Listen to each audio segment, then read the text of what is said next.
Okay, everyone, welcome to our next lecture in New Testament Greek.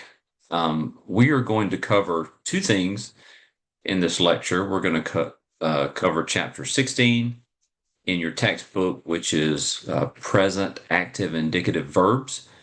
And then we're going to cover chapter 17, which is contract verbs. Now, a lot of this information is going to be new, and I'm just going to warn you. The thing that I want you to focus on the most in this chapter, there are two things I want you to focus on the most, is I want you to focus on the present active indicative paradigm, and I want you to focus on the vocabulary. There's a lot of other things that a lot of other information that I'm going to be sharing. Some of that information is going to be most relevant for future verb tenses. But I'm just going to be really honest with you here. I took a year and a half of Greek in college, and I took another year and a half of Greek in graduate school. And some of the stuff I'm going to be sharing with you, I never learned. So some of the stuff I had to learn it with you. And what does that mean?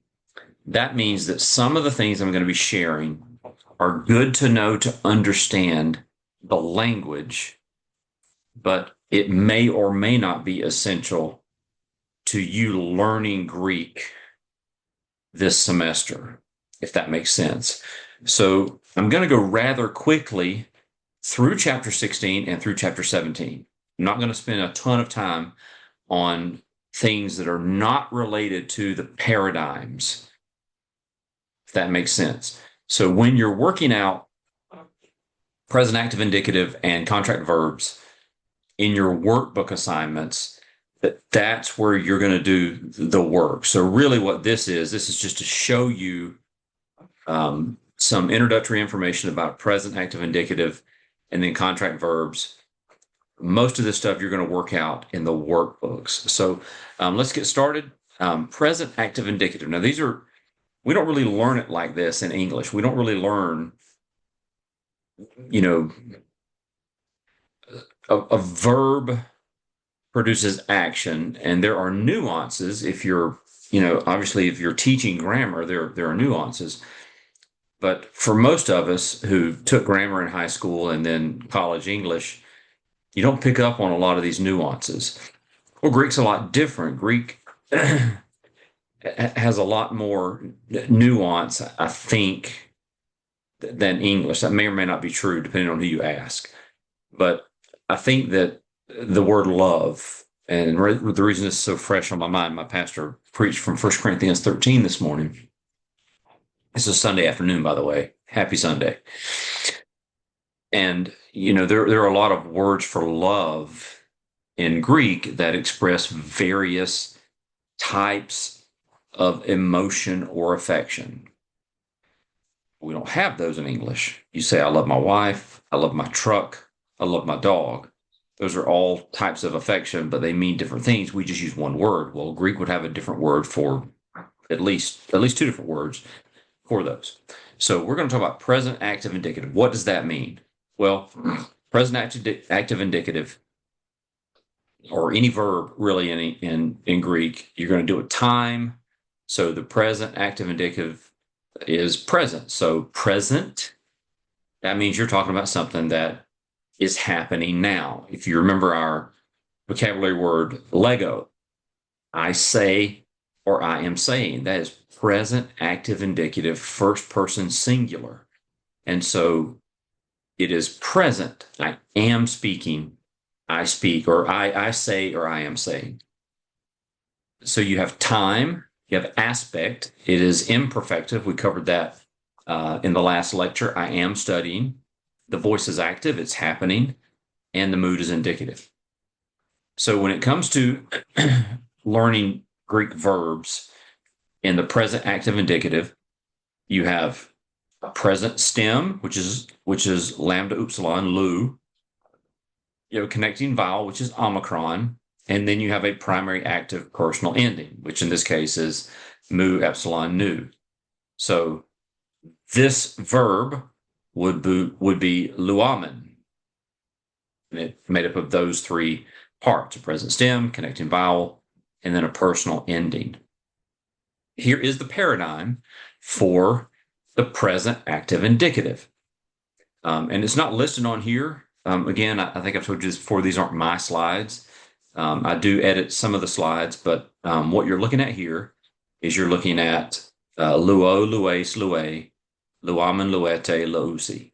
And sometimes there's a movable nu on the end of luisi, depending on the next word or letter that comes after it.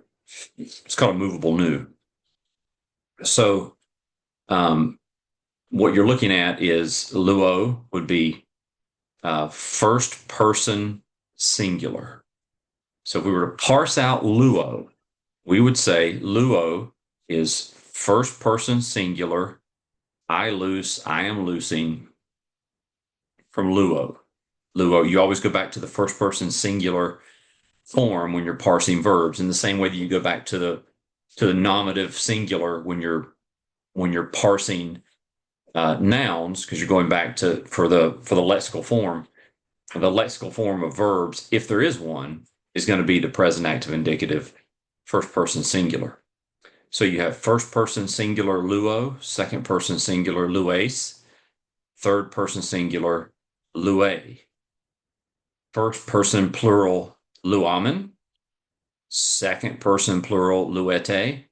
I love second person plural because it means you all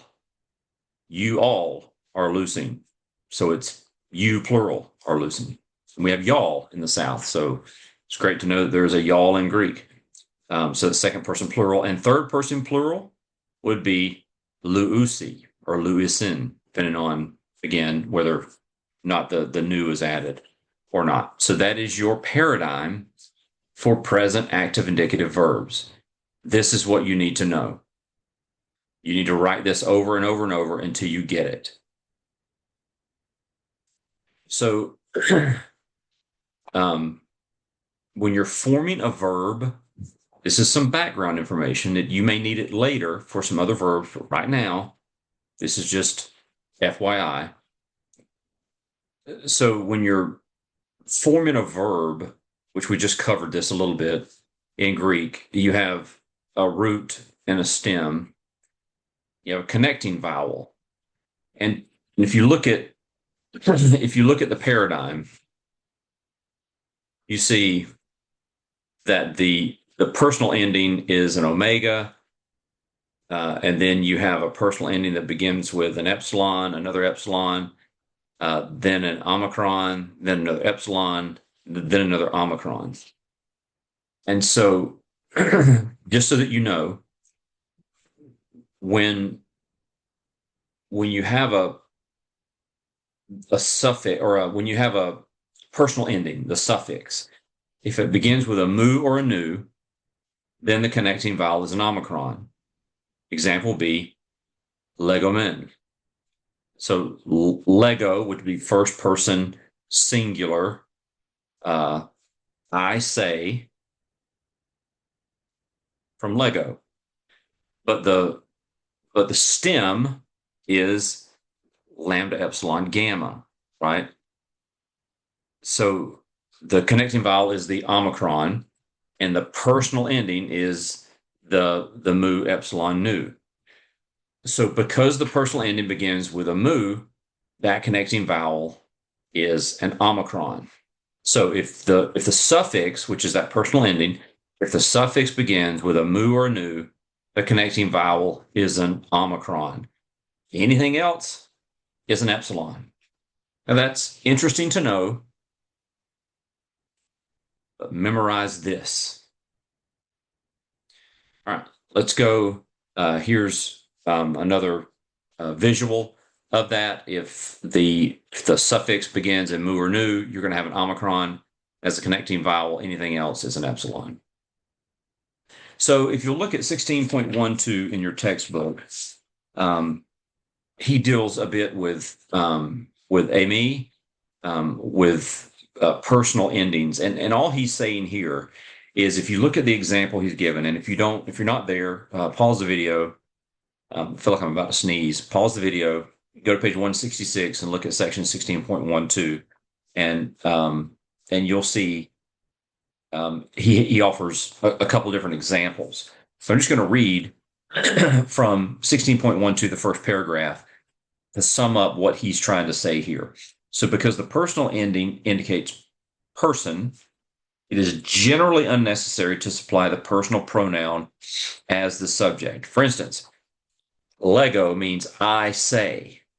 So if you have ego, Lego, which is funny to hear, right? But ego, Lego, that's I say, you would not, construct your sentence with two I's. You would just say, I say, one would drop. But where this is important is if you see that in the biblical text, then you know that the ego and the present active indicative first person singular appear together for emphasis. Now, the way that I learned it in college is that you don't necessarily write your sentence this way, but if you see ego, which means I, and Lego, which means I say, then you could translate that I myself say, or any version of a me, any version of the to be verb. If you see the to be verb with the verb, and the to be verb matches the person, first, second, third person of whatever verb is being used, you could just translate it emphasis, I myself, they themselves, you yourself, you yourselves, if it's the second person plural. That's all he's saying here, is that if you see the ego with the verb, then it's usually there for emphasis or to contrast some way. And he gives a couple of examples there. I'll let you go through those examples. But I think you probably get that. All right, let's go to the next one. So as we move through these verbs in the textbook, what you're going to see is this is just something he does. He's going to constantly be building a master personal ending chart. And this is just throughout, he's going to be showing you a breakdown of the words. Now here's later where it's going to mean something. When you are, let's look at Luis, second person singular. Let's look at Luis. The connecting vowel is the epsilon, but the actual personal ending is not iota sigma, it's sigma. Because there's probably going to come a time when the second person singular of another form of a verb may either change or drop that iota. So what he wants you to do is make sure you learn that Luis, the personal ending is not epsilon iota sigma, it's really sigma. I want you to memorize this. That's what I want you to memorize. At some point, you're going to be translating sentences, and this is going to become important. Right now, I just want you to memorize that paradigm. This is another part of that chart, and you can see this on page 167. This is something that he does. We didn't do this the 2 years, 3 years, really year and a half, plus year and a half, the 3 years that I took Greek. This is not something we did, but he's going to add to this, and this will make more sense as we go, because there are some columns here like og and read up, and then tense form. Those don't even apply yet. So at some point, this is going to become important for you to kind of keep all the different verb forms in order. But right now, just know that it exists, and we'll spend some more time on it later. So that is present active indicative verbs. Again, here is the paradigm. First person singular, luo. Second person singular, lues. And this is luo, I loose, or I am loosing. Third person singular, lue. First person plural, luamen. Second person plural, luete. Third person plural, luusi. The way I would do it if I were you, when you write it down, is I would write, just on a piece of paper, I would write singular, plural, first, second, third, and I would write across the page luo, luamen, lues, luete, lue, luusi. That's the way I learned it. And just over and over and over. You take 3 or 4 pieces of notebook paper and fill them up with that paradigm, you're going to be ready to go when you translate your sentences. So that is present active indicative. There are some vocabulary words attached to this chapter, so let's go through them really quickly. Akuo, think acoustics. I hear, learn, obey, understand. And again, look, folks, make it easy on yourself. There will come a time if you go far enough in Greek that you'll want to understand all the various definitions. But when I give a test and I ask for a vocabulary definition, I'm not looking for every definition. You can just give me one. And try to give me one that's easiest for you to remember. So akuo kind of sounds like acoustics. And acoustics is related to how you hear. So akuo, I hear. That's how I would translate that. Blepo, I see, or I look at. Exo, I have or I hold. There's luo, I loose, I untie, I destroy. Here's one, nomos, means law. That's a word you're going to want to know when you get into Romans. Boy, you start exegeting Romans, and that's a word you'll use a lot. We even have a term, antinomianism, people who are anti-law, who believe in freedom with no responsibility. So nomos is a word that in theology you use quite a bit. Nomos is a noun meaning law. See the rough breathing mark there? Hapu. Hapu means where. Pistuo, we've talked about this in this class and other classes you've taken with me if you've taken justification. Pistuo means I believe, have faith in. I would remember the second definition, the first and the second definition of this one, as a matter of sharing the gospel. Because pistuo means to have faith in, not faith that. Classic illustration is if there's a chair across the room, you have faith that the chair will hold you, but the chair you're sitting in, you have pistuo faith in that chair. I have faith in this chair because it's holding me. That's the kind of faith that leads to salvation, not faith that Jesus existed, but faith in what Jesus did, counting for me. So pistuo. Prosopon means face or appearance. Tate means then, thereafter.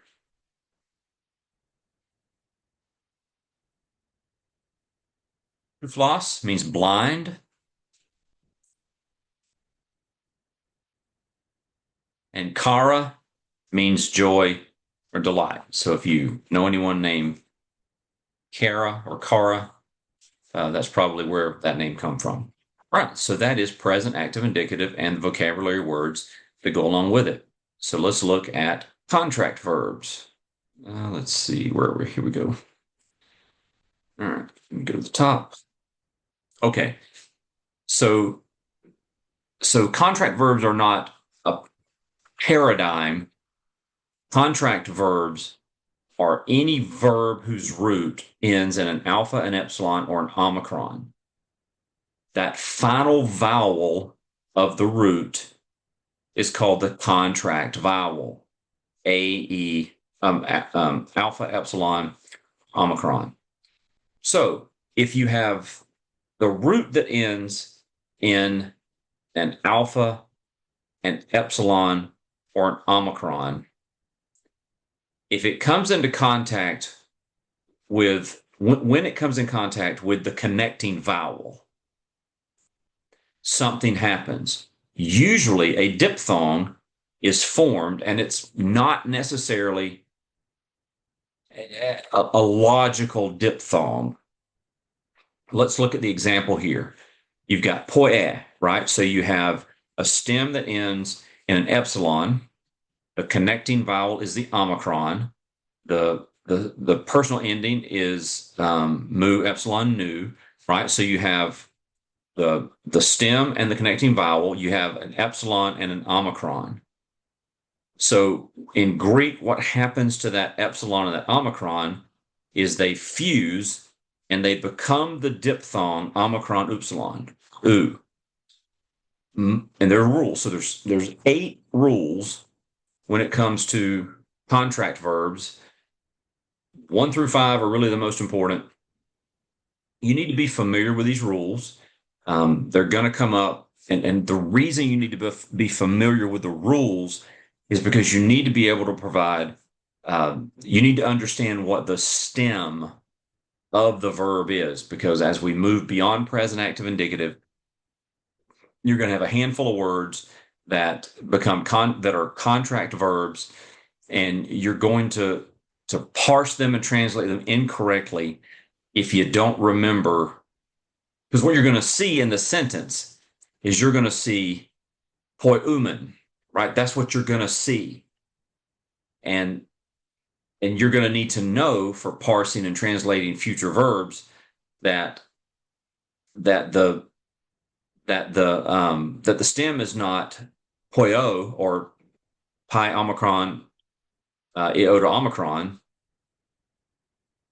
It's the omicron and the upsilon together are forming a diphthong from epsilon and omicron. That's a lot. I know it's a lot. If I were you, when you're translating your sentences in your workbook, just do your best. Refer back to the rules that we're about to go over. It may impact you. Look, not knowing the contract verb rules may be the difference in you making a 95 on a test and a 100 on a test.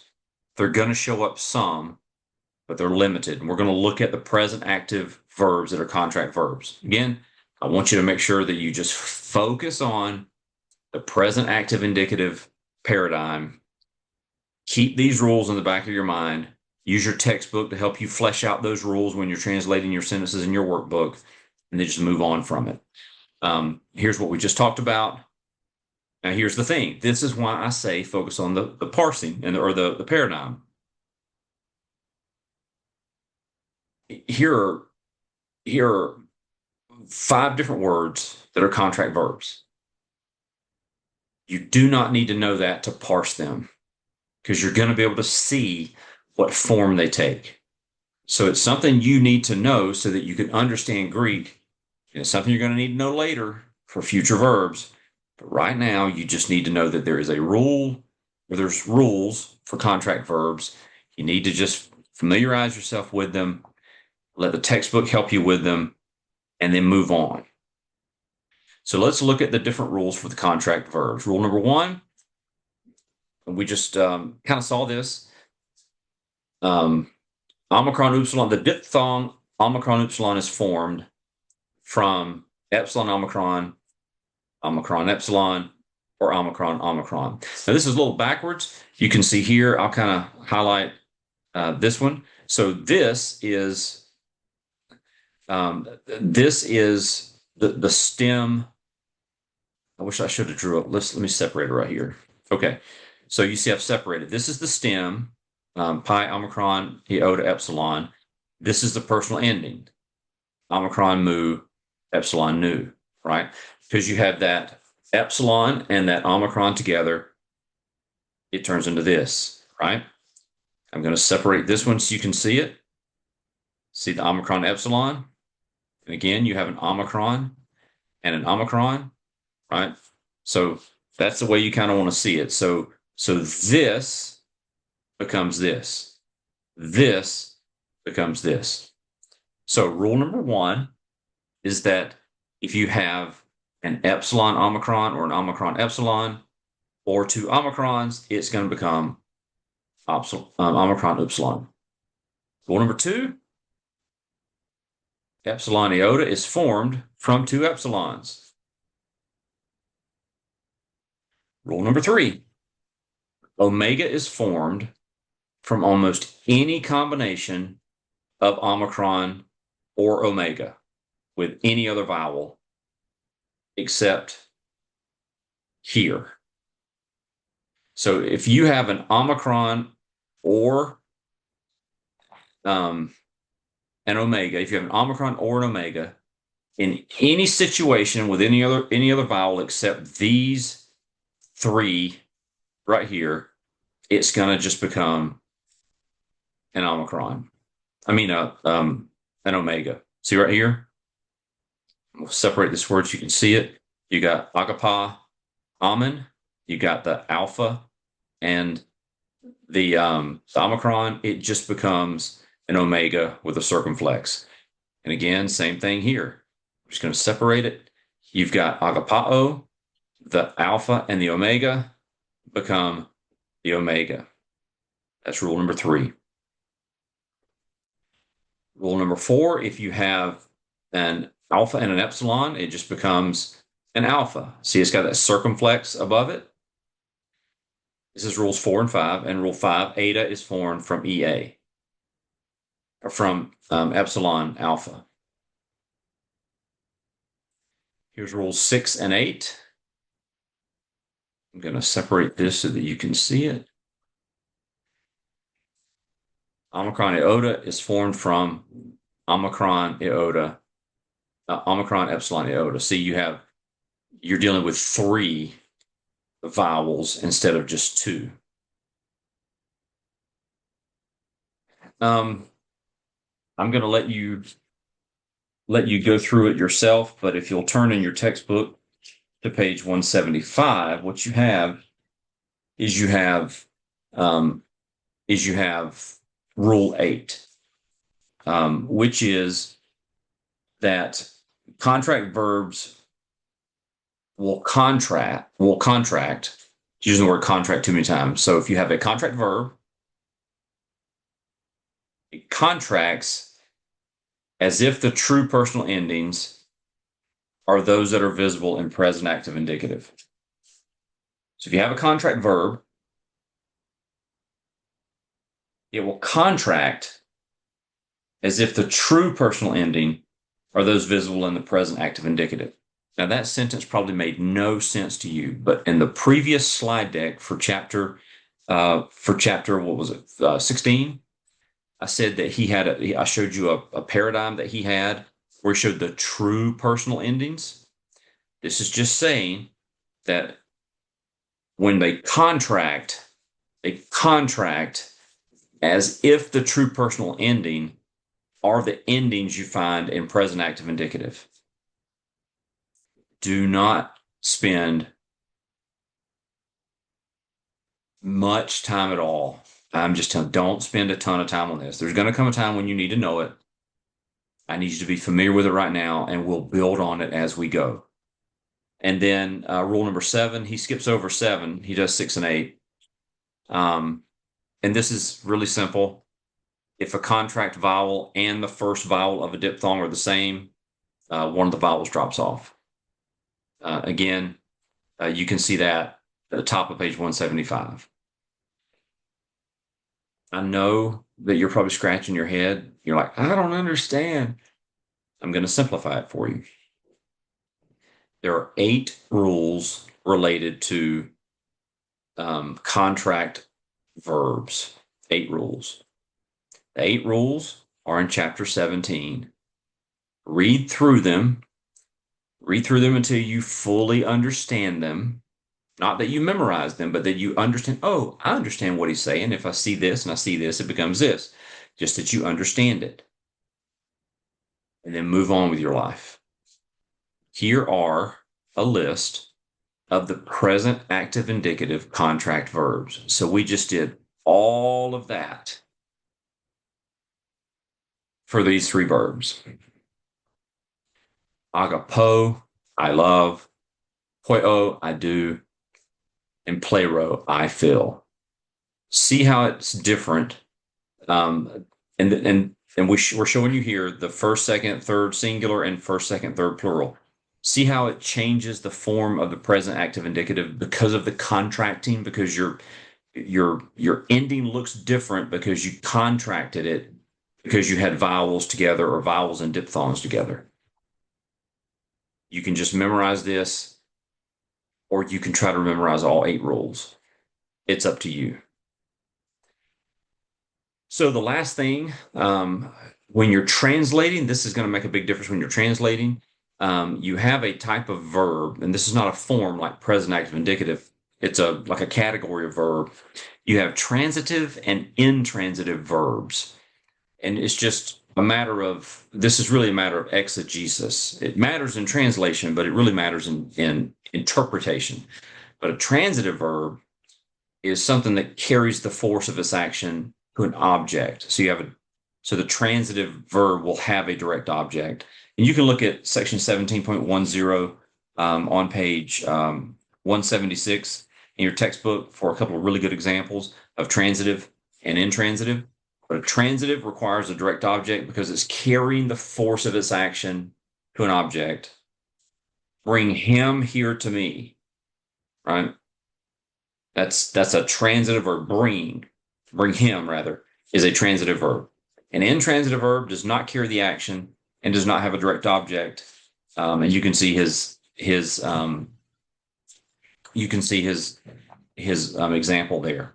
Again, that's something you need to know for sentence formation, but you're going to be able to see it in the sentence. Like you're going to be parsing words and groups of words together. So even if you never fully understand transitive and intransitive, you're going to be grouping your words together based on case, number, gender, and then you're going to be putting verbs based on number, person and number. So this is something you need to know, but even if you didn't know it, I think you would be able to translate your sentences. That's contract verbs. Here are our vocabulary words for this chapter. Agapao is one of your contract verbs. I love. You can see it's got the word love in it. Agape or agape in it. It's just a verb. Agapao, I love. This sounds a lot like its English translation. Daimonion, that's a demon. Kind of sounds like demon. So let that help you. Zeteo, that means I seek or I desire. Kaleo means I call, I name, or I invite. So in the farewell passages of John uses a term to refer to the Holy Spirit. He uses the term parakaleo or parakletos. And parakletos is a compound word from para, which means beside, and kaleo, which means I call, I name, or I invite. So the Holy Spirit in the Gospel of John as the parakletos is one called along or one invited along. Is that for theology? One invited along beside. So kaleo, I call, I name, or I invite. Laleo means I speak or I say. I have the hardest time keeping up with these slides.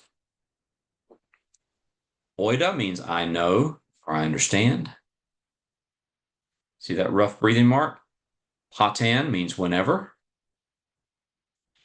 So this is a word that you'll have to learn the 2 forms of it. You have plion, which is masculine or feminine, and plion, which is neuter. It means larger or more. So if it's modifying a masculine or a feminine noun, then you'll see the form of plion. If it's modifying a neuter noun, then you'll see it in the form of plion.